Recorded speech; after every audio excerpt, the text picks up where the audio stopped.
ako môže rodič, ktorý sám nemá finančnú gramotnosť, učiť k finančnej gramotnosti svoje deti? Takto, no my máme vlastne cieľovú skupinu 4 až 8. V tomto veku, 4-8 rokov, áno.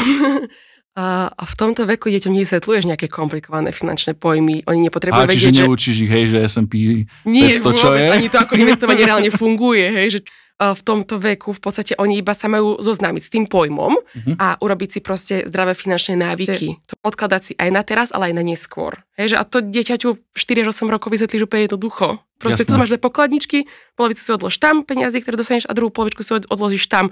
Že akože tuto rodičia nemusia mať až také znalosti ohľadne finančnej gramotnosti ako také. Nakupovať s rozumom. Že rozmyslieť si, že či potrebujem tú vec v obchode alebo nepotrebujem. A tiež to vlastne tie deti učíme za takou básničkou. Teraz vlastne vychádza tretia knižka, kde tá básnička bude.